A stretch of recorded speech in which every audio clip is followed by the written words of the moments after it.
اعوذ باللہ من الشیطان الرجیم بسم اللہ الرحمن الرحیم السلام علیکم ورحمۃ اللہ وبرکاتہ۔ آپ سن رہے ہیں اسرار نماز آیت اللہ محسن قرائتی کی ایک نہایت ہی اہم اور روحانی کتاب کہ جو نماز کے لیے باطنی معنی اور حکمتوں کو بیان کرتی ہے۔ آئیں اس سفر معرفت کا آغاز کرتے ہیں۔ اس کتاب کو شروع کرنے سے پہلے میں بتانا چاہوں گی کہ میں نے کچھ عرصے پہلے پولنگ کروائی تھی، کیونکہ ہمیشہ کچھ کتابیں پینڈنگ ہوتی ہیں اور ریکارڈ بھی ہو چکی ہوتی ہیں، تو ان کے بعد جب مجھے سمجھ میں نہیں آتا کہ کس کتاب کا انتخاب کروں، تو میں نے 3 ایسی کتابوں کا ذکر کیا تھا کہ جس میں سب سے پہلی عقیل الغروی کی کتاب تھی، اس کے بعد اسرار نماز کی تجلی اور نفس کی بیماریاں، جس میں سب سے زیادہ ووٹ مجھے آئے ہیں وہ نفس کی بیماریوں کے تھے، جو کہ اس سے پہلے اپلوڈ ہو چکی ہے۔ اس کے بعد تھے اسرار نماز کی تجلی کہ جو انشاءاللہ کہ ہم آج سے اس کی کتاب کی شروعات کریں گے۔ اور یہ کتاب کے لیے ریکویسٹ کس نے بھیجی تھی؟ جس کتاب کا میں نے انتخاب کیا ہے یہ محسن قرائتی کے جو جید عالم دین ہیں ان کی کتاب ہے، لیکن مجھے ایک کمنٹ موصول ہوا تھا، انہوں نے گزارش کی تھی مرزا آقا جواد ملکی تبریزی کی کوئی کتاب ہی اسرار الصلاۃ کے نام سے، لیکن بہت ڈھونڈنے کے باوجود مجھے وہ کتاب نہیں ملی۔ میں آپ سے معذرت خواہ ہوں۔ تو اگر تو آپ کے پاس PDF فائل میں یہ کتاب موجود ہے تو آپ ڈسکرپشن میں جا کر میرا جو ای میل ایڈریس ہے اس میں اس کتاب کو بھیجنا چاہیں تو بھیج سکتے ہیں، لیکن اسرار نماز کے حوالے سے مجھے بہترین کتاب لگی جو کہ اسرار نماز، جس کے مؤلف ہیں حجت الاسلام والمسلمین محسن قرائتی کی۔ تو انشاءاللہ کہ امید کرتی ہوں کہ آپ کو یہ کتاب پسند آئے گی، اور مجھے ضرور کمنٹس کر کے اپنی رائے کا اظہار آپ لوگ ضرور کیجیے گا۔ آگے بغیر کسی تمہید کے چلتے ہیں اس کتاب کی طرف۔ چونکہ عبادت روح نماز ہے، لہٰذا اس کے متعلق بحث کرنے سے پہلے ہم عبادت کے معنی اور اس کے فلسفے اور مختلف پہلوؤں پر روشنی ڈالیں گے۔ ہم عبادت کیوں کریں؟ عبادت کے معنی ذلت و عاجزی کا اظہار کرنا ہے۔ خداوند عالم کے سامنے ذلت و عاجزی کا اظہار کرتے ہوئے جھکنا عبادت ہے۔ عبادت کی اہمیت کے لیے اتنا ہی کافی ہے کہ کائنات کی خلقت اور انبیاء کی بعثت کا مقصد عبادت قرار دیا گیا ہے، جیسا کہ خداوند عالم نے سورہ زاریات آیت نمبر 56 میں فرمایا، اور میں نے جنات اور انسان کو صرف اپنی عبادت کے لیے پیدا کیا ہے۔ تمام انبیاء و مرسلین کی بعثت کا مقصد خداوند عالم کی عبادت کی طرف دعوت دینا ہے، جیسے کہ سورہ نحل کی 36ویں آیت میں ارشاد ربی ہے، اور یقیناً ہم نے ہر امت میں ایک رسول بھیجا ہے کہ تم لوگ اللہ کی عبادت کرو اور طاغوت سے اجتناب کرو۔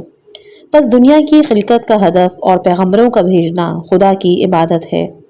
یہ بات واضح ہے کہ خدائے متعال ہماری عبادت کا محتاج نہیں ہے۔ سورہ زمر آیت نمبر 7 میں ارشاد ربی ہے، پس خدا تم سے بے نیاز ہے۔ عبادت کا فائدہ خود عبادت کرنے والے کو اس طرح ہوتا ہے جیسے شاگردوں کا اپنے سبق کا پڑھنا خود ان کے لیے مفید ہوتا ہے، نہ کہ معلم و استاد کے لیے۔ اصول عبادت وہ چیزیں کہ جو خدا کی بندگی اور پرستش کے لیے انسانوں کو آمادہ کرتی ہیں وہ مندرجہ ذیل ہیں۔ پہلی ہے عظمت خدا۔ انسان جب خدا کی عظمت و بزرگی کے سامنے اپنے آپ کو دیکھتا ہے تو اس کے اندر خود بخود فروتنی اور عاجزی کا احساس پیدا ہو جاتا ہے، بالکل اسی طرح جیسے کوئی شخص کسی بڑے عالم یا کسی بزرگ شخصیت کو دیکھتا ہے تو اپنے کو اس کے مقابل حقیر اور ناچیز سمجھنے لگتا ہے، اور اسی بنا پر اس کی تعظیم و تکریم کرنے لگتا ہے۔ دوسرا اصول ہے فقر و احتیاج کا احساس اور اس سے وابستگی۔ فقر و احتیاج کا احساس اور اس سے وابستگی فطری طور پر جب انسان اپنے کو کسی سے وابستہ سمجھتا ہے تو اس کے سامنے اظہار عاجزی کرتا ہے، لہٰذا ہمیں اس سے اب یہ سمجھنا چاہیے کہ ہماری ساری حاجتیں اور ضرورتیں خداوند متعال سے وابستہ ہیں اور ہم اپنے سارے امور میں اس کے محتاج ہیں۔ یہی عاجزی و احتیاج کا احساس ہی انسان کو خدا کی عبادت کی طرف متوجہ کرتا ہے۔ وہ خدا کے جو کمال مطلق ہر چیز سے بے نیاز ہے، اس نے عبادت لوگوں کے فائدے کے لیے رکھی ہے، جیسا کہ احادیث میں وارد ہے کہ اگر فقر و بیماری اور موت نہ ہوتی تو ہرگز انسان کی گردن خدا کے سامنے نہیں جھکتی۔ تیسرا ہے خداوند متعال کی نعمتوں کی طرف توجہ۔ انسان ہمیشہ نعمتوں کے حاصل ہونے پر شکر خدا کرتا ہے اور اس کی عبادت کی طرف متوجہ ہو جاتا ہے۔ یہی فلسفہ شکر خدا کی بے شمار نعمتوں کے حاصل ہونے پر انسان کو اس کی عبادت کے لیے مجبور کر دیتا ہے کہ جو ائمہ معصومین علیہم السلام نے اپنی دعاؤں اور مناجات میں نعمتوں کی ابتدا کا تذکرہ انسان کی پیدائش سے پہلے کیا ہے۔ اس طرح انسان کو خدا سے محبت پیدا ہوگی اور اپنی ضروریات کو خدا کے سامنے پیش کرے گا، جیسے کہ خداوند متعال کا ارشاد گرامی ہے سورہ قریش آیت نمبر 4، لہٰذا انہیں چاہیے کہ ان کے گھر کے مالک کی عبادت کریں جس نے انہیں بھوک میں سیر کیا ہے اور خوف سے محفوظ بنایا ہے۔ چوتھا اصول ہے فطرت۔ عبادت کرنا انسان کی حیات کا جز اور اس کا فطری تقاضا ہے، اور یہ فطری جذبہ انسان کو صحیح راستہ دکھاتا ہے جس کی بنا پر وہ خدا پرست بن جاتا ہے۔ کبھی انسان جہل یا پھر انحراف کے سائے میں زندگی گزارتا ہے تو پھر پتھر، لکڑی اور سورج، گائے اور طاغوت کی پرستش کرتا ہے۔ انبیاء کرام اس لیے نہیں آئے تھے کہ انسان کے نفس میں عبادت کا احساس پیدا کریں، بلکہ ان کی بعثت صرف اس لیے ہوئی تھی کہ عبادت جو کہ ایک فطری تقاضا ہے اسے صحیح سمت مل جائے۔ حضرت علی علیہ السلام نے فرمایا، اللہ تعالیٰ نے محمد کو حق کے ساتھ اس لیے بھیجا کہ اس کے بندوں کو بتوں کی پرستش سے چھوڑ کر اللہ کی عبادت کرائیں۔ قرآن مجید میں زیادہ تر آیتیں توحید باری تعالیٰ کی طرف دعوت دیتی ہیں، نہ کہ اصل عبادت کی طرف۔ اس لیے روح عبادت انسان کے اندر خود ہی پہلے سے موجود ہے، جیسے ہر بچے کے اندر کھانا کھانے کی خواہش، لیکن اگر رہنمائی نہ کی جائے تو کھانا کھانے کے بجائے وہ کوڑا کرکٹ بھی کھا سکتا ہے اور اس کو اس میں مزہ بھی ملے گا۔ اگر انبیاء کی رہبری نہ ہو تو یہ انسان کا فطری جذبہ بتوں کی پرستش کی طرف منحرف ہو جائے گا، جیسے کہ حضرت موسیٰ علیہ السلام کی 40 دن کی غیبت کی وجہ سے لوگ سامری کے بہکاوے میں آ گئے اور خدا کے علاوہ سونے کے بنے ہوئے گوسالے کی عبادت کرنے لگے۔ عبادت کے معنی۔ عبادت اس چیز کا نام ہے کہ انسان اپنی زندگی کے سارے مرحلوں میں رضائے الہی کی طرف اس طرح توجہ رکھے کہ انسان کے اعمال سے خدا پرستی ظاہر ہو۔ فنا کو بقا۔ انسان اور اس کی تمام کاوشوں کو فنا ہے، اور وہ کام کہ جو انسان صرف خدا کے لیے کرتا ہے اصلاً وہی خدا کے ہاں محفوظ اور باقی رہنے والا ہے۔ قرآن مجید میں سورہ نحل آیت نمبر 96 میں خداوند متعال فرماتا ہے، جو کچھ تمہارے پاس ہے وہ سب خرچ ہو جائے گا اور جو کچھ اللہ کے پاس ہے وہ باقی رہے گا۔ اسی طرح سورہ قصص آیت نمبر 88 میں ہے، اس کی ذات کے سوا ہر شے ہلاک ہونے والی ہے۔ مادیات کا معنویات کی طرف تبدیل ہونا۔ خدا کی خوشنودی۔ اگر انسان کا ہدف صرف خدا کی خوشنودی ہو تو وہ اس کا بندہ ہو جائے اور اس کا ہر کام خدا کے لیے ہونا چاہیے، یہاں تک کہ کھانا، پینا، سونا، جاگنا، اٹھنا، بیٹھنا، ملاقات، مسافرت، روزانہ کے ہر کام خدا کے لیے ہو، تاکہ اس کے ہر کام میں معنویت پیدا ہو۔ اس کے برخلاف اگر کوئی کام خواہ کتنا ہی مقدس کیوں نہ ہو لیکن اس کا مقصد حصول دنیا اور مادیت ہو تو اس کی قیمت گھٹ جاتی ہے۔ پہلا کام جو خدا کے لیے ہو وہ فائدہ مند اور بامقصد ہے، اور دوسرا مادیت اور دنیا کے لیے کام ہو اس میں نقصان ہے۔ فرد اور معاشرے کی تشکیل۔ خدا کی وحدانیت کا عقیدہ، اس کی عبادت و پرستش انسان کے ذریعے اسی وقت ہو سکتی ہے کہ جب انسان کا دل ہوا و ہوس اور مادیت کی طرف مائل نہ ہو۔ قوم و قبیلہ، لباس و زمان و زمین و شہر کے امتیازات پر فخر و مباحات کرنے سے پرہیز کرے، اس کا دل خدا کی ذات، اس کے کمال و قدرت کی طرف مائل ہو، اللہ کی نعمتوں پر اس کا شکر ادا کرتا ہو۔ یہ سب مسائل انسان کی فکر و حیات میں تنہا اور اجتماع دونوں طرف سے اپنا اثر قائم کرتے ہیں۔ اصل عبادت یعنی صراط مستقیم پر قائم رہنا ہے۔ سورہ یاسین آیت نمبر 61 میں ہے، اور میری عبادت کرو کہ یہی صراط مستقیم ہے۔ اسی طرح سورہ بقرہ آیت نمبر 153 میں ہے کہ صبر اور نماز کے ذریعے مدد مانگو۔ عبادت ہر انسان کو ذاتی طور پر ہوا و ہوس، گناہوں اور شیطانی وسوسوں سے نجات دیتی ہے۔ ایسے عبادت گزار کہ جو خدا کی عبادت کرتے ہیں انہیں شیطانوں، ظالموں اور استعماری طاقتوں کی اطاعت۔ اس حوالے سے علامہ اقبال فرماتے ہیں، دو ان کے اشعار ہیں کہ جو فارسی زبان میں ہیں، میں ان کا اردو میں ترجمہ کروں گی کہ انسان نے اپنی بے بصری اور جہالت کی وجہ سے انسان کی غلامی میں زندگی بسر کی اور ذاتی شرافت کو حکومت کے لیے فروخت کر دیا۔ غلامی کی عادت ایسی ہوتی ہے کہ جو کتوں کی فطرت سے بھی بدتر ہوتی ہے، کیونکہ میں نے آج تک نہیں دیکھا کہ کوئی کتا کسی کتے کے سامنے سر کو جھکائے۔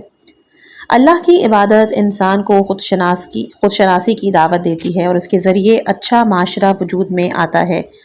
اس کے برخلاف غیر خدا کی پرستش سے پورے معاشرے میں فتنہ اور فساد وجود میں آتا ہے۔ عبادت کے مختلف گوشے۔ اسلامی طرز فکر میں عبادت صرف نماز اور روزے میں محدود نہیں، بلکہ ہر وہ شائستہ کام کہ جو لوگوں کے نفع کے لیے ہو عبادت ہے۔ بہت سے ایسے کام کہ جو اسلام میں عبادت کے مفہوم میں شمار ہوئے ہیں، انہی میں سے بعض مندرجہ ذیل ہیں۔ پہلا ہے خدائی امور کے بارے میں غور و فکر کرنا، جیسے کہ امام جعفر صادق علیہ السلام کتاب المیزان الحکمت جلد نمبر 7 صفحہ 542 میں فرماتے ہیں، نماز و روزے کی کثرت کو عبادت نہیں کہتے، بلکہ عبادت اللہ کے امر یعنی اس کی پیدا کی ہوئی چیزوں کے بارے میں غور و فکر کرنے کو کہتے ہیں۔ ہر وہ فکر کہ جو انسان کو خدا کے نزدیک کرے، اس کی ذات میں عرفان پیدا کرے، اس کو بھی عبادت کہتے ہیں۔ دوسری جو چیز ہے وہ ہے تجارت۔ رسول اللہ صلی اللہ علیہ وآلہ وسلم فرماتے ہیں، جو کہ کتاب وسائل میں جلد نمبر 12 صفحہ نمبر 11 میں لکھا ہے، عبادت کے 70 جز ہیں اور اس میں سب سے بہتر عبادت حلال روزی کمانا اور اس کے لیے کوشش کرنا ہے۔ تیسرا ہے تحصیل علم۔ پیغمبر صلی اللہ علیہ وآلہ وسلم فرماتے ہیں کہ اگر کوئی شخص حصول علم کے لیے باطل کو قبول نہ کرے اور ہدایت حاصل کرنے کے ارادے سے اپنے قدم کو گھر سے باہر نکالتا ہے تو اس کا عمل ایسا ہے کہ اس نے 40 سال خدا کی عبادت انجام دی۔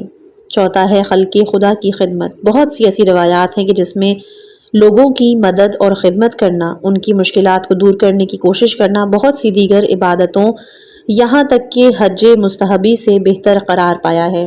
جیسا کہ سعدی نے ایک فارسی شعر میں لکھا کہ جس کا ترجمہ ہے، عبادت صرف خدمت خلق ہے، تسبیح و جانماز اور درویش کے لباس پہننے کو عبادت نہیں کہتے ہیں۔ پانچویں چیز ہے کائنات میں عدل کی حکومت کا انتظار۔ حضور صلی اللہ علیہ وآلہ وسلم نے فرمایا، افضل العبادت انتظار الفرج۔ امام مہدی علیہ السلام کا انتظار تمام عبادتوں میں سب سے افضل عبادت ہے۔ یہ بات روشن ہے کہ امام مہدی صاحب الزمان عجل اللہ فرجہ شریف کا انتظار کرنا اور مثبت اقدام کے ذریعے ان کی حکومت کے لیے راہ ہموار کرنا بہترین عبادت ہے۔ پس اپنے تمام امور کو الہی رنگ دینا ان کی قیمت کو دو چند کر دیتا ہے۔ اس کو کبھی ہر عبادت بلکہ عبادت سے بڑھ کر سمجھا گیا ہے۔ البتہ نیت کا صحیح اور سالم ہونا وہ کیمیا ہے کہ جو ہر معمولی دھات کو قیمتی سونا بنا دیتا ہے۔ لہٰذا ہر وہ کام کہ جس میں خوشنودی الہی مقصود ہو وہ عبادت ہے۔ اسی طرح آپ کہہ سکتے ہیں کہ عبادت کے گوشے اور شعبے اتنے ہیں کہ جو قابل شمار نہیں، یہاں تک کہ والدین اور علماء کے چہرے کی طرف نگاہ کرنا، قرآن مجید اور کعبہ محترم کو دیکھنا بھی عبادت میں شمار ہوتا ہے۔ عزیزان، کس طرح عبادت کرنی چاہیے؟ عبادت کا طریقہ ہمیں قرآن و اہل بیت سے سیکھنا چاہیے۔ جیسا کہ کسی کے گھر کا پتہ گھر والوں ہی سے معلوم کیا جاتا ہے، اب ہمیں یہ دیکھنا ہے کہ قرآنی آیات اور معصومین علیہ السلام کی احادیث میں کن امور کو اور کس کیفیت کو عبادت کہا گیا ہے، تو اس کا جواب قرآن و اطرت ہی سے ملے گا۔ بس اولیاء دین کے کلمات فرمودات کے آئینے میں سب سے پہلے جو چیز آتی ہے وہ ہے معرفت خدا، معرفت کے ساتھ عبادت کو انجام دینا۔ حدیث میں وارد ہوا ہے، عالم کی 2 رکعت نماز جاہل کی 70 رکعت نماز سے بہتر ہے۔ رسول خدا صلی اللہ علیہ وآلہ وسلم فرماتے ہیں کہ وہی نماز اللہ کی بارگاہ میں قبول ہوتی ہے کہ جو تعقل اور معرفت کے ساتھ پڑھی جاتی ہے۔ اسی طرح ایک اور حدیث میں فرمایا ہے کہ وہ عابد کہ جو عبادت کو بغیر معرفت کے انجام دیتا ہے، اس کی مثال کلہو کے بیل کی طرح ہے۔ معرفت کے ساتھ نماز کے معنی یہ ہے کہ انسان نماز پڑھتے وقت یہ سمجھے کہ وہ کیا کہہ رہا ہے، کیا کر رہا ہے۔ نیت میں حضور قلب اور خلوص دل ہر نماز کے لیے شرط ہے۔ حضور صلی اللہ علیہ وآلہ وسلم فرماتے ہیں، 2 رکعت نماز توجہ اور خلوص سے پڑھنا تمام رات غفلت کے عالم میں نماز پڑھنے سے بہتر ہے۔ قرآن مجید میں سورہ نساء آیت نمبر 43 میں ارشاد ہوتا ہے، ایمان والوں، خبردار نشے کی حالت میں نماز کے قریب بھی نہ جانا جب تک کہ یہ ہوش نہ آ جائے کہ تم کیا کہہ رہے ہو۔ امام جعفر صادق علیہ السلام نے فرمایا، جو شخص 2 رکعت نماز اس طرح پڑھے کہ اس کو معلوم ہونا چاہیے کہ کس سے گفتگو کر رہا ہے، کیا کہہ رہا ہے، تو اس کے گناہ معاف کر دیے جائیں گے۔ عبادت عاشقانہ۔ جس طرح مریض کو اچھا اور لذیذ کھانا اچھا نہیں لگتا، اسی طرح سے اگر عبادت محبت سے لبریز نہیں ہے تو عابد کو عبادت کا مزہ نہیں آئے گا۔ عبادت وہی ہے کہ جو محبت و نشاط و لذت سے بھری ہوئی ہو، نہ کہ سستی، بے حالی، افسردہ دلی کے ساتھ۔ عبادت میں نشاط و نقطہ امتیاز ہے کہ جو عبادت گزار کو خداوند متعال سے والہانہ عشق عطا کرتا ہے، کہ جو معرفت اور ذات خدا سے خلوص پیدا کرتا ہے، ورنہ اجباری اور زبردستی والی عبادت بے اثر ثابت ہوتی ہے۔ امام جعفر صادق علیہ السلام فرماتے ہیں، عبادت کو اپنے لیے بار اور بوجھ نہ سمجھو۔ ہم ایک بزرگ عظیم اور محبوب شخصیت کی زیارت، اس کی جس طرح ملاقات کا شدت سے شوق رکھتے ہیں، اسی طرح ہمیں خدائے بزرگ و عظیم کی عبادت کا والہانہ شوق بھی ہونا چاہیے۔ اولیاء دین و ائمہ معصومین علیہم السلام اس طرح عشق خدا سے بھرپور عبادت کا شوق رکھتے تھے کہ وہ عبادت کرتے وقت اس کی ذات میں دنیا اور مافیا سے بے خبر ہو کے غرق ہو جاتے، کہ ان کا یہ انداز تمام لوگوں کے لیے باعث تعجب قرار پاتا ہے، کہ جس کی چند مثالیں بعد میں بیان ہوں گی۔ تیسرا ہے مخلصانہ عبادت۔ عبادت کا جوہر وہ خلوص ہے کہ جو عبادت کو قیمتی اور معتبر بناتا ہے۔ جس عبادت میں خلوص نہ ہو بلکہ ریا و نفاق، شہرت طلبی، عوام فریبی ہو، اس عبادت کی کوئی قیمت نہیں ہے۔ ایسی عبادت خدا کی بارگاہ میں قابل قبول نہیں ہے۔ قرآن مجید سورہ کہف آیت نمبر 115 میں خدا فرماتا ہے، اور کسی کو اپنے پروردگار کی عبادت میں شریک نہ بناؤ۔ جس نے شہرت اور ریا کی غرض سے عبادت انجام دی، اس نے اپنے دین کو برباد اور متہم کر دیا۔ اس کے متعلق لوگ اچھا خیال نہیں رکھتے۔ جو لوگ اپنے دین کے ذریعے سے عوام فریبی کا جال بچھاتے ہیں، ان کی عبادت بے روح جسم کی مانند خلوص سے خالی ہوتی ہے۔ سورہ بینہ آیت نمبر 5 میں بیان ہے، اور انہیں صرف اس بات کا حکم دیا گیا تھا کہ خدا کی عبادت کریں۔ خاشعانہ عبادت۔ خشوع وہ قلبی توجہ ہے کہ جو پروردگار کی طرف بندے کو مائل کرے، اور ایسی حالت اس پر طاری ہو جائے کہ جو عظمت پروردگار کے مناسب ہو۔ خدا کی عبادت اس کی عظمت کے احساس کے ساتھ اس طرح ہو کہ بندہ اپنی حقارت و ناچیزگی کا احساس کرے اور اس کے مقابل اپنے کو ہر طرح سے محتاج بنا لے۔ قرآن مجید نجات یافتہ مومنوں کے صفات کو سورہ مومنون آیت نمبر 2 میں اس طرح بیان کرتا ہے، جو اپنی نمازوں میں گڑ گڑانے والے ہیں۔ یہ خشوع ایسا ہو کہ جو عبادت گزار سارے وجود کو اپنے اندر سمیٹ لے، اور یہ ظاہر ہو جائے کہ نماز گزار نماز پڑھتے وقت اپنے خدا کو دیکھ رہا ہے، اپنی حقارت اور ناچیزگی کو اس کے عظیم قدرت کے سامنے سچ سمجھے۔ حدیث میں وارد ہے کہ اللہ کی ایسی عبادت کرو کہ گویا تم اس کو دیکھ رہے ہو۔ اسی طرح ایک اور حدیث ہے کہ نماز کو اس وقت پر اس طرح پڑھو کہ گویا تمہاری آخری نماز ہے، اور تم گویا اس نماز کے بعد الوداع کہہ رہے ہو۔ رازدارانہ عبادت۔ ایک عام انسان شیطان کی چالوں سے محفوظ نہیں رہتا، اس لیے کہ غرور و خودنمائی، ریا سے عبادت گزار کی عبادتیں تباہ اور برباد ہو جاتی ہیں۔ لہٰذا اس آفت و مصیبت کو دور کرنے کا تنہا راستہ یہی ہے کہ عبادت گزار مخفیانہ اور رازدارانہ عبادت انجام دے، جیسا کہ رسول خدا صلی اللہ علیہ وآلہ وسلم کا ارشاد گرامی ہے، عبادت کا زیادہ ثواب اس وقت ہے جب اس کو مخفیانہ ادا کی جائے۔ البتہ کچھ ایسے موارد ہیں کہ اسلام نے عبادت کو بلا اعلان انجام دینے کا بھی حکم دیا ہے، مثلا نماز جماعت، نماز جمعہ، حج، اس لیے کہ مسجد میں نماز جماعت پڑھنا گھر میں فرادہ نماز پڑھنے سے بہتر ہے۔ ساتھ ہی ساتھ کچھ مواقع ایسے بھی ہیں کہ جس میں مخفیانہ عبادت ہی ریا اور خودنمائی سے انسان کو محفوظ رکھتی ہے۔ عبادت میں مشکلات۔ شیطان انسان کا ازلی دشمن ہے۔ اس نے قسم کھا رکھی ہے کہ کسی نہ کسی بہانے سے انسان کو بہکا کر اس کی عبادتوں کو تباہ اور برباد کرے گا۔ چنانچہ شیطان درج ذیل راہوں سے انسان کی عبادت فاسد و باطل کرنے کے لیے وارد ہوتا ہے۔ پہلا رستہ ہے ریا، کہ جب کوئی خدا کے لیے کام نہ کرے بلکہ لوگوں کو دکھانے یا شہرت کے لیے عبادت کرے، ایسا انسان شیطان کے جال میں گرفتار ہو جاتا ہے اور اس کی عبادت بیکار ہو جاتی ہے۔ ہر عبادت میں عمل سے پہلے نیت و ارادے میں شیطان خلل واقع کر دیتا ہے اور عبادت گزار کو قصد قربت سے روک دیتا ہے۔ دوسرا ہے عجب۔ شیطان انسان کو عبادت کے وقت اس کے نفس میں غرور و تکبر پیدا کرتا ہے، اور کوئی کام جب انسان خدا کے نام سے شروع کرتا ہے تو درمیان میں ہی اس کی عبادت کو تباہ کر دیتا ہے اور انسان کو غرور میں مبتلا کر دیتا ہے۔ تیسری مشکل ہے گناہ۔ گناہ عبادات کے اچھے آثار کو ختم کر دیتا ہے۔ اس کی مثال اس طرح ہے کہ ایک کسان مہینوں کی محنت سے کھیت اور باغ تیار کرتا ہے، اور اس میں جب پھل آ جاتے ہیں یا فصل تیار ہونے کے قریب ہو جاتی ہے تو اس کی ذرا سی غفلت کی بنا پر مثلاً آگ لگ جاتی ہے، جس کے سبب ساری فصل خاکستر ہو جاتی ہے۔ بالکل اسی طرح ہمارے گناہ ہماری عبادتوں کو یکسر تباہ اور برباد کر دیتے ہیں۔ خلاصہ یہ کہ شیطان گندے پانی سے دل کے صاف و شفاف پیالے کو خراب کر دیتا ہے، یا ظرف کے بھر جانے پر اس کی غلاظت سے آلودہ اور فاسد کر دیتا ہے، یا پھر صاف پانی کو ظرف قلب تک پہنچنے ہی نہیں دیتا۔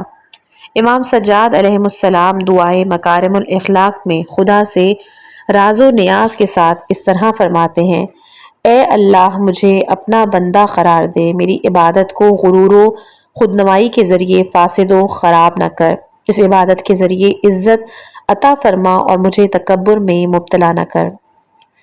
قرآن میں سورہ بقرہ آیت نمبر 246 میں ہے کہ صدقہ دینا بھی مالی عبادت کی قسم میں سے ایک ہے۔ بتعبیر قرآن اپنے صدقے کو احسان جتا کر برباد مت کرو۔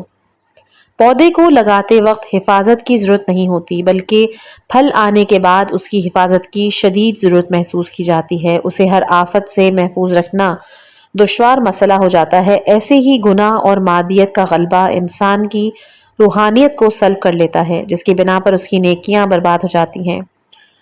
حدیث میں آیا ہے کہ حسد نیکیوں کو اس طرح کھا جاتا ہے جس طرح آگ لکڑی کو کھا جاتی ہے۔ روایات میں وارد ہوا ہے کہ ایک مغرور عبادت گزار اور ایک شرمسار فاسق مسجد میں بیک وقت داخل ہوئے۔ فاسق چونکہ اپنے گناہوں پہ پشیمان اور شرمندہ ہوا، لہٰذا اس نے خدا سے توبہ طلب کی اور وہ مومن ہو گیا۔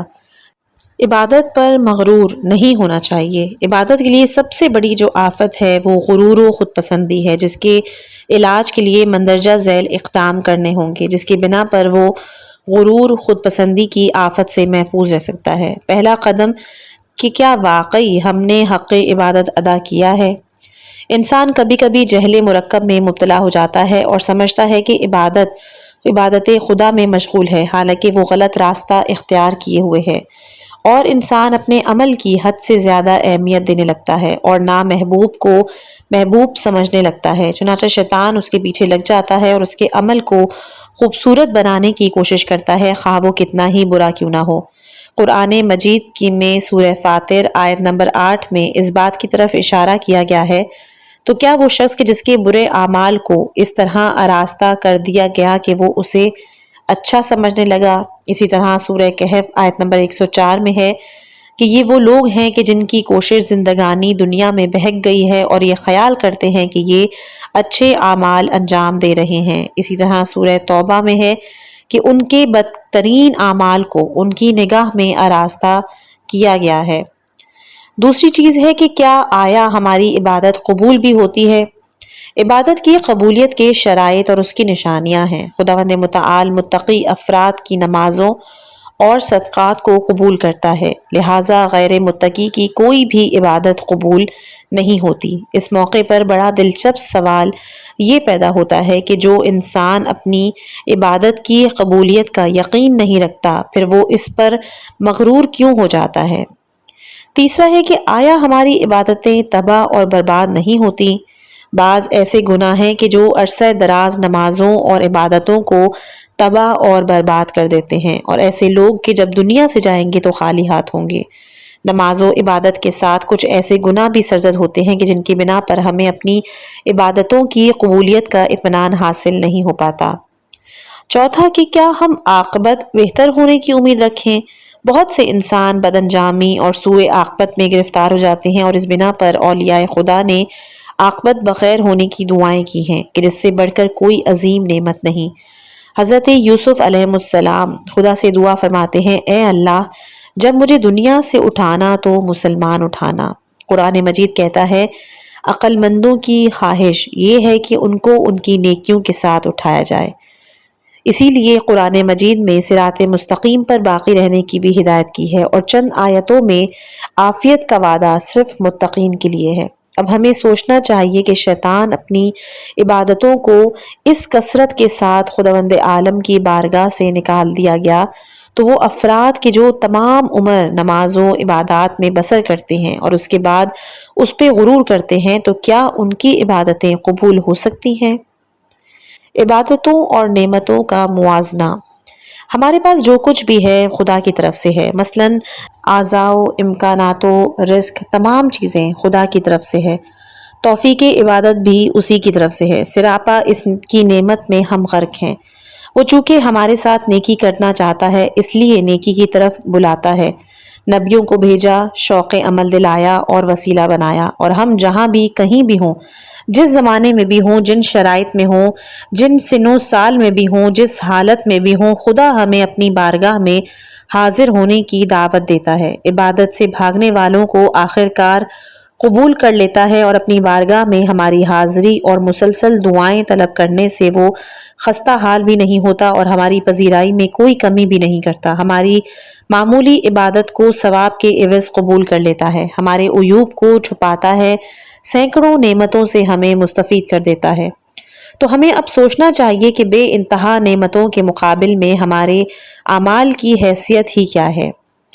اگلا، عبادت و غفلت میں موازنہ۔ ہمیں یہ سوچنا چاہیے کہ ہماری عبادتیں زیادہ ہیں یا اس کے مقابل میں ہمارے گناہ زیادہ ہیں جو غفلت کی بنیاد پر سرزد ہیں۔ سورہ تکویر آیت نمبر 26، تم لوگ کدھر جا رہے ہو؟ اس آیت میں ہماری غفلت کی طرف اشارہ کیا گیا ہے۔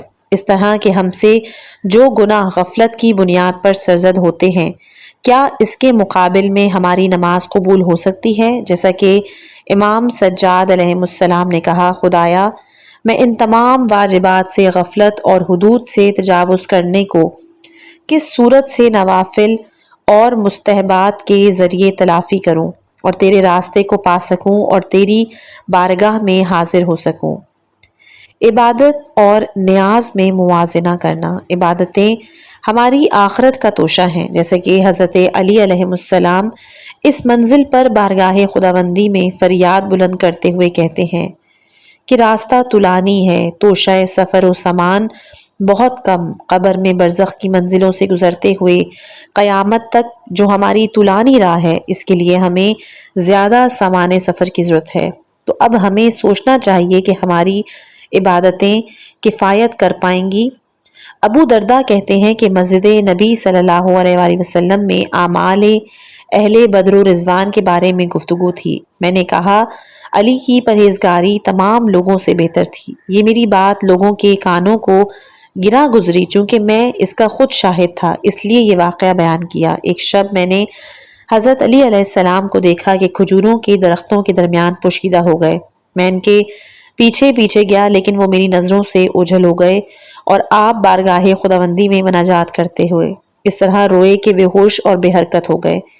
میں نے سوچا کہ شاید علی دنیا سے رخصت ہو گئے ہیں، پس جناب فاطمہ الزہرا سلام اللہ علیہا کے گھر گیا تاکہ ان کو اطلاع کروں۔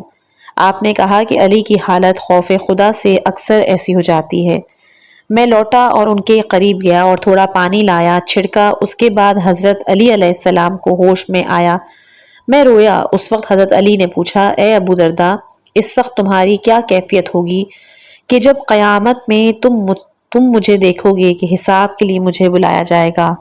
گنہگار خدا کے عذاب پر یقین کر رہے ہوں گے، پس اس اپنی ناچیز عبادت پر ہمارا غرور پروردگار کی رحمت کے مقابل میں ہماری غفلت کی نشاندہی کرتا ہے۔ اگلا ہے اولیاء خدا سے ہماری عبادتوں کا موازنہ۔ ہماری ناچیز عبادت اولیاء خدا کے مقابلے میں سچ بات یہ ہے کہ بہت تھوڑی ہے۔ جبکہ وہ معصوم تھے، ان کی دعا اور بندگی اپنے زمانے میں سب سے ممتاز شمار کی جاتی تھی، بلکہ تمام زمانوں کے مقابلے میں سب سے بہتر تھی اور ہمیشہ رہے گی۔ اولیاء خدا کی عبادت کے مقابلے میں اپنی عبادت کی طرف متوجہ ہونا چاہیے اور اس پر مغرور نہیں ہونا چاہیے۔ ہم چند مثالوں کی طرف ادھر اشارہ کرتے ہیں۔ پہلی مثال ہے پیغمبر خدا صلی اللہ علیہ وآلہ وسلم نے بہت عبادت کی۔ اس طرح عبادت کی کہ آپ نے اپنے آپ کو زحمت اور مشقت میں ڈالا، یہاں تک کہ سورہ طٰہٰ کی پہلی 2 آیات نازل ہوئیں۔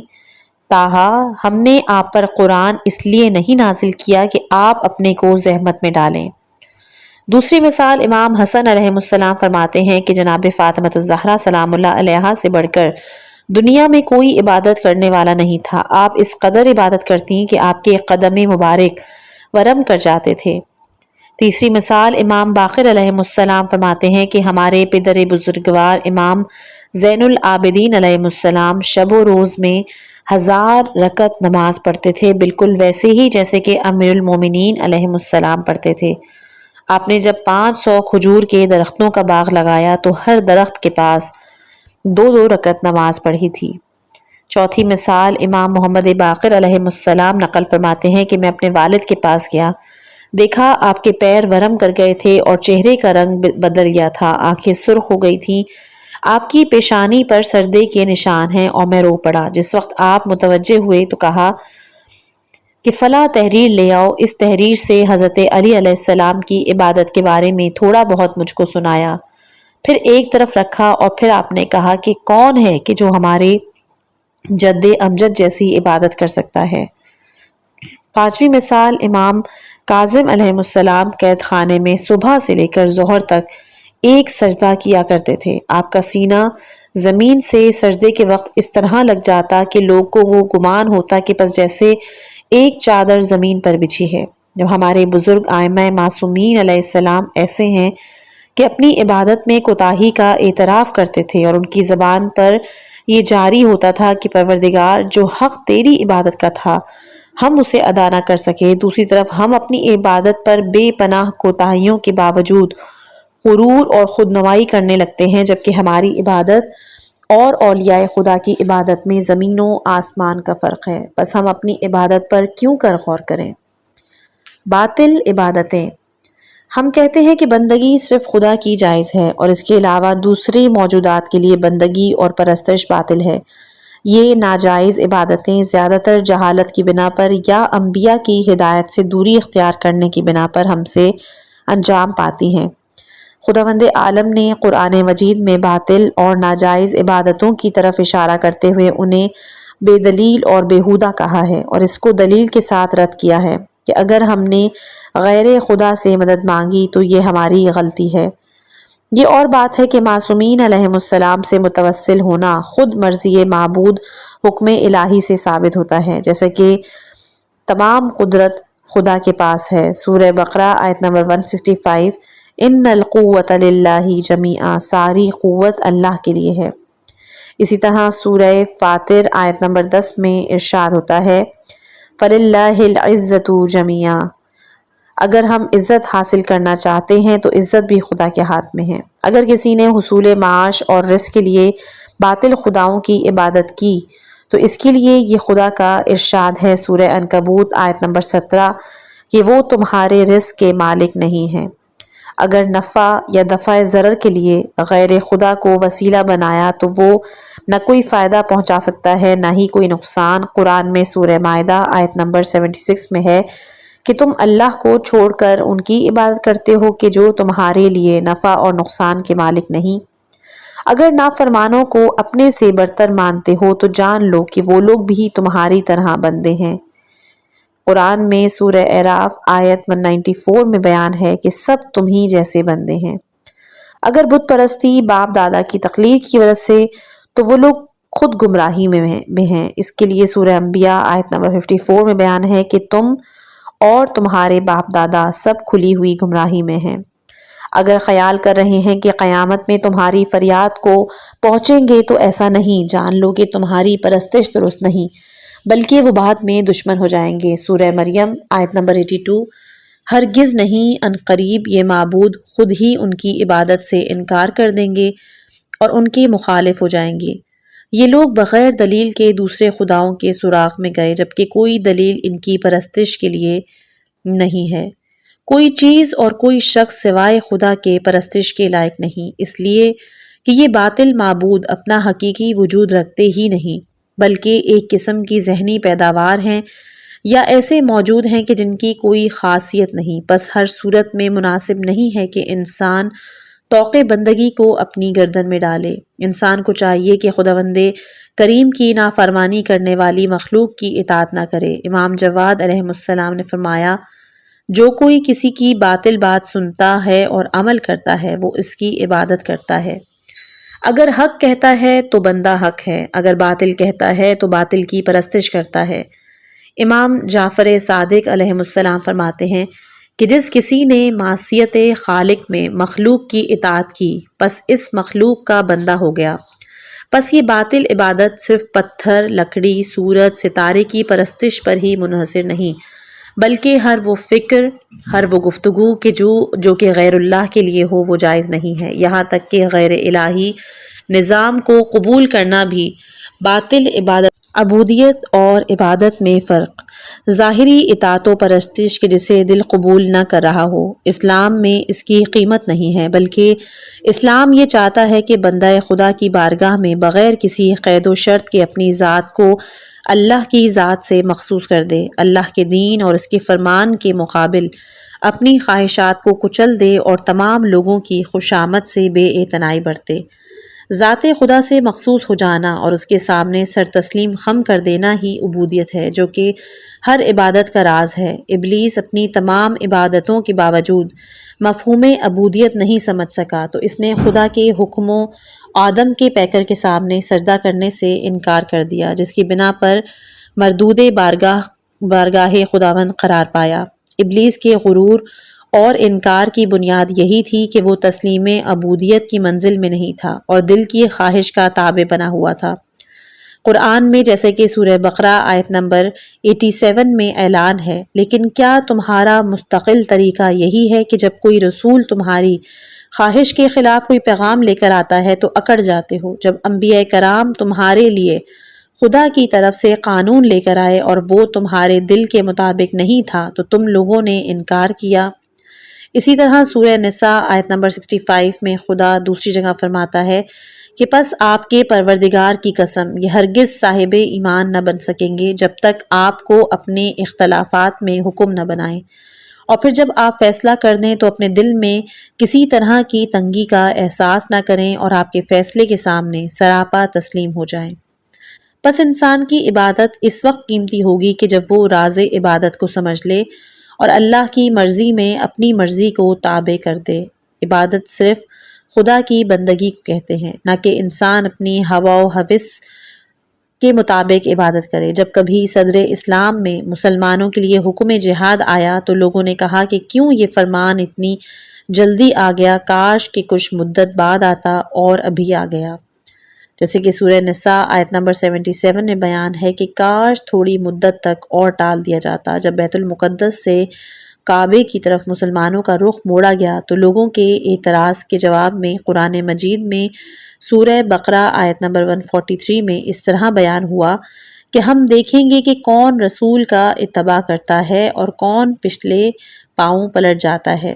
تسلیم و عبودیت کا مکمل نمونہ جناب ابراہیم و اسماعیل علیہ السلام کی داستان میں ہم دیکھتے ہیں کہ باپ فقط خدا کے حکم کا مطیع اور بیٹا بھی قربان گاہ پر جا کر اپنا گلا کٹوانے کے لیے تیار۔ اس وقت جناب اسماعیل علیہ السلام کہتے ہیں، اے بابا، جو حکم ہے اس کو انجام دیجیے۔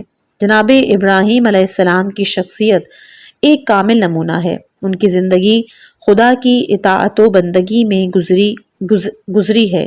اپنے فرزند کی قربانی ہو یا جناب ہاجرہ و جناب اسماعیل کو بیابان مکہ میں چھوڑ دینے کا ہو یا نمرود کی آگ میں جلایا جانا ہو۔ عبادت کا تسلسل۔ مسافر وہ نہیں کہ جو تیز چلے اور پھر تھک جائے، بلکہ مسافر وہ ہے کہ جو آہستہ چلے اور مسلسل چلتا رہے، ہر کام میں تسلسل محبوب و پسندیدہ رہا۔ ایسے ہی اسلام کی نظر میں کم اور تھوڑی عبادت جو کہ مسلسل ہو پسندیدہ اور محبوب ہے، اس عبادت سے کہ جو زیادہ اور غیر مسلسل ہو، جیسا کہ قرآن میں سورہ مریم آیت نمبر 65 میں ارشاد ربی ہے، لہٰذا اس کی عبادت کرو اور اس عبادت کی راہ میں صبر کرو۔ رسول خدا سے نقل ہے کہ عبادت کی آفت یہ ہے کہ کبھی اس کو انجام دے اور کبھی اس کو ترک کر دے۔ بہت سی حدیثوں میں اس قسم کا مضمون بھی ہے، جیسے کہ خدا کے نزدیک محبوب ترین عمل وہ ہے کہ جو ہمیشہ ہوتا رہے، خواہ وہ قلیل ہی کیوں نہ ہو۔ ہر وہ کام کہ جو تم نے شروع کیا اس کو کم از کم 1 سال تک تو انجام دو۔ پس عبادت اور پرستش کی امنگ رکھنا بہت اہم ہے، نہ یہ کہ عبادت و دعا اور مسجد میں انسان ہر وقت رہے اور تھوڑی مدت میں ان سب چیزوں کو چھوڑ دے اور عبادت سے مطلب نہ رکھے۔ عبادت کے لیے فرصت، عمر اور زندگی کی فرصت کا سرمایہ ہاتھ سے جاتا ہے، اسی طرح جیسے آسمان میں بادل گزرتا ہے، ہماری زندگی بھی ختم ہوتی چلی جا رہی ہے۔ ہمیں چاہیے کہ ہوشیار رہیں، اس گزرتی ہوئی زندگی سے فائدہ اٹھائیں اور خدا کی بندگی کریں۔ بہت ہی ایک عمدہ حدیث ہے، حضرت علی علیہ السلام نے فرمائی ہے، یہ آتے جاتے شب و روز کہ جو تمہاری زندگی کم ہو رہی ہے، پس تم اس سے فائدہ اٹھاؤ اور اللہ کی عبادت کرو۔ سچ یہ ہے کہ ہم اپنی عمر اپنی گزار رہے ہیں اور اس شب و روز کا سرمایہ ہم خرچ کر رہے ہیں، لیکن ہمیں یہ غور کرنا چاہیے کہ اس کے بدلے ہمارے ہاتھ میں کیا آ رہا ہے۔ جیسے کہ رسول خدا صلی اللہ علیہ وآلہ وسلم نے فرمایا، دنیا 1 گھنٹے کی ہے، پس اس میں اللہ کی بندگی کرتے رہو۔ اگر خاص شرائط کی بنا پر ہمیں بندگی کے موقع کم ملتے ہیں تو ہمیں چاہیے کہ ہم موقع تلاش کریں اور اس کے لیے زمین ہموار کریں اور اپنے آپ کو آمادہ کریں، اور اس طرح خدا کی عبادت کریں کہ مکان و زمان کے محدود ہونے پر ہم خدا کی بندگی سے دور نہ ہوں۔ سورہ عنکبوت آیت نمبر 56 میں ہے، میری زمین بہت وسیع ہے، لہٰذا میری عبادت کرو۔ عبادتوں کی سختیوں کے لیے قوت برداشت کا ہونا ضروری ہے، اس لیے کہ خدا پرستی کی راہ میں بہت سی دشواریوں کا بھی سامنا کرنا پڑتا ہے، اور یہ دشواری کبھی شیاطین کی طرف سے پیدا ہوتی ہے جو لوگوں کو عبادت خدا سے روکتی ہے، اور کبھی ایسے بے دینیوں کی طرف سے بھی دشواری پیدا ہوتی ہے کہ جو دینداروں کا استہزاء کرتے ہیں، مذاق اڑاتے ہیں۔ کبھی نفس ہی اپنا شیطان بن جاتا ہے کہ جو خود انسان کو عبادت سے روکنے لگتا ہے، اور کبھی دوسری رکاوٹیں سامنے آ جاتی ہیں۔ تاریخ گواہ ہے کہ پیغمبر صلی اللہ علیہ وآلہ وسلم جب خانہ کعبہ کے پاس نماز پڑھتے تھے تو لوگ ان پر ہنستے تھے، طرح طرح کی اذیتیں دیتے تھے۔ دوسری طرف مسلمانوں کو بھی کفار مصیبتوں میں گرفتار کرتے تھے، جیسا کہ بلال حبشی کو اسی خدا پرستی کے جرم میں کوڑے مارے گئے۔ ان تمام مصیبتوں کے باوجود خدا کسی حالت میں خدا پرستی اور دینداری سے مردان خدا کسی حالت میں خدا پرستی اور دینداری سے رکے نہیں۔ جناب زینب سلام اللہ علیہا اپنی تمام مصیبتوں اور بھائیوں اور اعز و انصار کی شہادتوں کو دیکھنے کے باوجود یہاں تک کہ کوفہ و شام کے سفر میں بھی نماز شب ترک نہیں کیا، کمزوری کے ہوتے ہوئے بیٹھے نماز شب ادا کی۔ رہبر کبیر انقلاب ایران حضرت امام خمینی رضوان اللہ علیہ نے اپنی عمر کے آخری رات میں اسپتالوں میں بستر پر مستحبی نمازیں ادا کی ہیں۔ غرض کے حق کی راہ میں ایسی دشواریاں آتی ہیں کہ جن کو اللہ کا بندہ ہر حالت میں برداشت کرتا ہے اور دشمنوں کی دشمنی کی کوئی پرواہ نہیں کرتا۔ حضرت علی علیہ السلام نہج البلاغہ میں فرماتے ہیں، حق کی راہ میں افراد کی کمی کے سبب خوفزدہ نہ ہونا۔ اگر آپ غور کریں تو کبھی ایسا بھی ہوتا ہے کہ انسان کوئی معمولی چیز خریدنے کے لیے انتظار میں کھڑا رہتا ہے، تو کیا نماز کی عبادت کے لیے دوسروں کو آمادہ کرنا؟ ایک مومن نہ صرف اپنی نماز ادا کرتا ہے بلکہ ساتھ ہی ساتھ دوسروں کو نماز اور خدا پرستی کی طرف دعوت دیتا ہے۔ اسے ایسا کرنا چاہیے جیسا کہ قرآن شریف میں ہے، اللہ کے مومن بندے خود عمل صالح انجام دیتے ہیں اور دوسروں کو حق اور صبر کی تلقین و وصیت کرتے ہیں۔ سورہ عصر آیت نمبر 3۔ اگر 10 افراد سگریٹ پینے والے کسی جگہ جاتے ہیں، تھوڑی مدت میں دوسروں کو بھی سگریٹ کا عادی بنا دیتے ہیں، یا کچھ لوگ کہ جو شر پسند یا فسادی ہیں کسی محلے یا شہر میں جاتے ہیں تو پھر فساد برپا کرتے ہیں، تو ایسا کیوں نہیں ہو سکتا کہ نماز و عبادت گزار لوگوں میں جا کر انہیں خدا کی معرفت کرائیں اور انہیں خدا پرستی اور عبادت کی تلقین کریں۔ اگلا ہے عبادت کے شرائط کے انشاءاللہ کہ جو ہم اگلی آنے والی آڈیو میں ان شرائط کو بھی بیان کریں گے۔ یا رب کریم، ہم نے تیری طرف ایک قدم بڑھایا ہے، تو اپنے فضل و کرم سے ہمیں سچائی کی راہوں پر آگے بڑھا دے۔ ہمیں نماز کے ظاہر و باطن کو سمجھنے، اس میں خلوص، خضوع اور محبت پیدا کرنے کی توفیق عطا فرما۔ ہمارے دلوں کو اس روشنی سے منور کر دے جو صرف تیرے ذکر سے میسر آتی ہے، اور ہمیں ان بندوں میں شامل فرما کہ جن کی نمازیں انہیں گناہوں سے روکتی اور پاکیزہ بناتی ہیں۔ وآخر الدعوانا ان الحمد للہ رب العالمین، والسلام علیکم ورحمۃ اللہ وبرکاتہ۔